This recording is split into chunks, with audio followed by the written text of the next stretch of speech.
अस्सलाम वालेकुम, कैसे आप सब लोग। Welcome to my YouTube channel और आप देख रहे हैं फैक्ट मोचीवर। जैसे कि मैंने लास्ट वीडियो में आपको अमेरिका की सक्सेस स्टोरी के बारे में बताया था और अमेरिका दुनिया की वर्ल्ड पावर कैसे बना। उस वीडियो का जो लिंक है डिस्क्रिप्शन में आपको मिल जाएगा और आपको इधर ऊपर स्क्रीन पर भी शो हो जाएगा, आप इधर क्लिक करके भी वीडियो देख सकते हैं। आज का टॉपिक हमारा इससे थोड़ा डिफरेंट है। आज हम बात करने जा रहे हैं बरमूडा ट्रायंगल के बारे में। आज हम इसकी भी मिस्ट्री के बारे में बात करेंगे कि आखिर बरमूडा ट्रायंगल आज तक मिस्ट्री क्यों बनी हुई है, इसको भी हम डिटेल से समझेंगे। आप इस वीडियो को लाइक कर देना और चैनल को सब्सक्राइब कर देना। इंट्रो रोल करते हैं।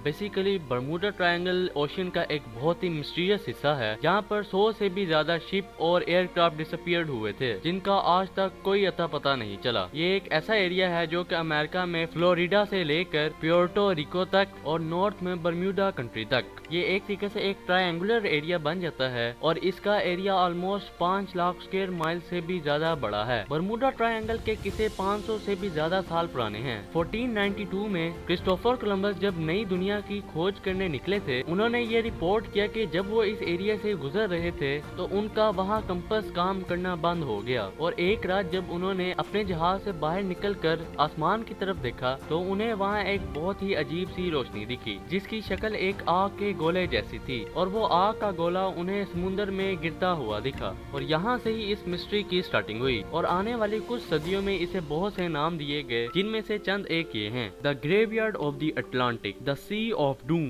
Sargasso graveyard. ये ऐसे नाम थे जिन्हें 18 और 19 सेंचुरीज में सबसे ज्यादा यूज किया जाता था। लेकिन जो बरमूडा ट्रायंगल नाम था, इसे एक्चुअली में पहली बार 1964 में ही इस्तेमाल किया गया। 1964 में विंसेंट एच नामी बंदे ने एक आर्टिकल लिखा जिसका उसने टाइटल दिया था द डेडली बरमूडा ट्रायंगल, और ये पहली बार था जब बरमूडा ट्रायंगल का लफ्ज इस्तेमाल किया गया। इस आर्टिकल में इन्होंने बहुत सी डिसअपीयरेंस लिखी जो कि पिछले सदी में होती आई हैं। इन्होंने उसे समराइज किया था और इन्हें लिंक करने की कोशिश की थी और यहाँ पर एक मिस्ट्री बनाने की कोशिश की गई थी कि कुछ तो ऐसी चीज है समुद्र के इस एरिया में जो कि बहुत ही अजीब है, जिसकी वजह से इतने ज्यादा एयरक्राफ्ट और शिप डिसअपीयर हुए हैं। हालांकि उस आर्टिकल में कोई एक्सप्लेनेशन नहीं दी गई थी कि एक्चुअली में ऐसा होता क्यों है, लेकिन इसी की वजह से बरमूडा ट्रायंगल की मिस्ट्री उस जमाने की सबसे पॉपुलर मिस्ट्री बन गई। ये इतनी पॉपुलर हो गई थी कि इस पर कई फिल्में और कंप्यूटर गेम्स बनाई गयी।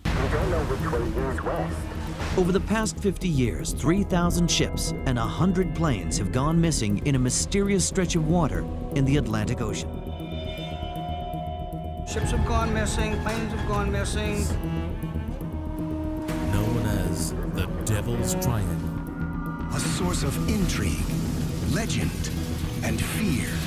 This is the Bermuda Triangle. 5 दिसंबर 1945 दोपहर के 2:10 में यूएस नेवी के 5 टोरपीडो बॉम्बर एयरक्राफ्ट जो के फ्लोरिडा से टेक ऑफ करते हैं और इस मिशन को कहा जाता है फ्लाइट 19। ये जहाज अपना एक 3 घंटे का रूटीन ट्रेनिंग मिशन कर रहे थे, यानी कि ये कुछ ऐसी स्पेशल उड़ान नहीं थी। ये उस वक्त भी अपने एक रेगुलर ट्रेनिंग मिशन पर थे। इसमें तकरीबन 14 क्रू मेंबर्स थे जो कि चार्ल्स कैरल के जरिए लीड किया जा रहा था। ये एक हाईली एक्सपीरियंस पायलट और वॉर वेटरन थे।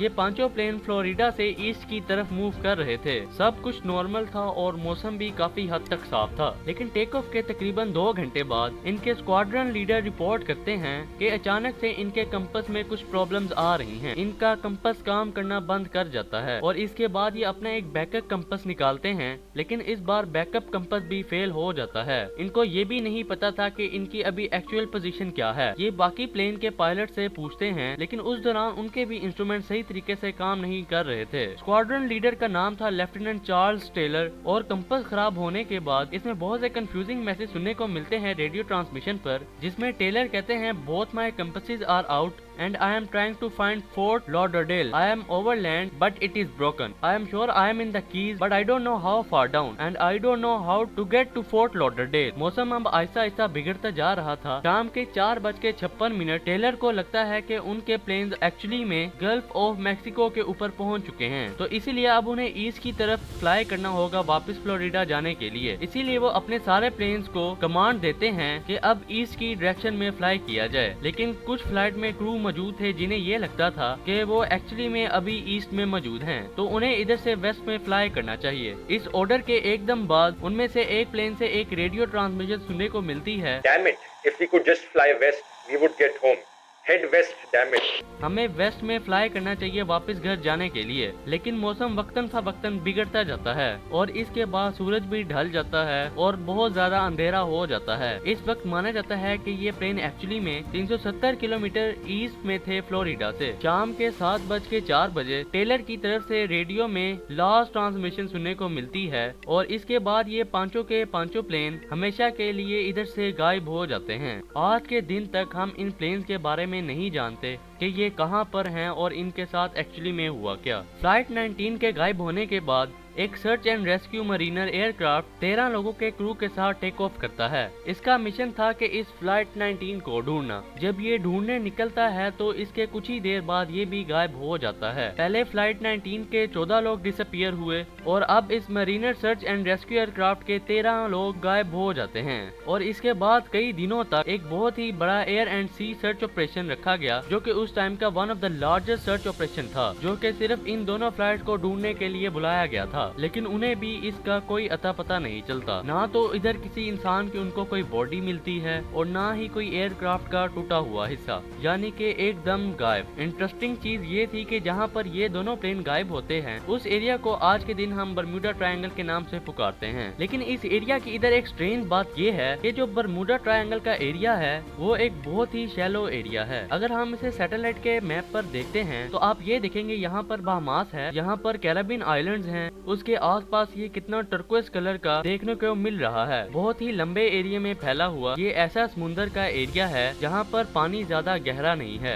आप देख सकते हैं जो गहरा समुंदर है इसके आसपास वो डार्क ब्लू कलर में दिख रहा है और ये एरिया अलग से स्टैंड आउट करता है जब हम इसे सैटेलाइट के थ्रू देखते हैं। इसकी वजह से कहा जाता है कि पुराने टाइम में कई जहाज यहाँ पर आते थे, वो अटक जाते थे इस शैलो वाटर की वजह से। कुछ ऐसे पॉइंट होते थे समुंदर के नीचे जहाँ पर मिट्टी थोड़ी सी ज्यादा उभर कर आ रही होती थी, तो वो बाहर से सही दिखते नहीं थे। जहाज जब उनके अंदर चल के जाते थे तो वहाँ बिल्कुल ही स्टक हो जाते थे। तो उम्मीद करता हूँ कि आज की वीडियो भी आपको पसंद आई होगी। अगर पसंद आई है तो इसे लाइक कीजिएगा, चैनल पे कोई नहीं है तो सब्सक्राइब करना मत भूलना।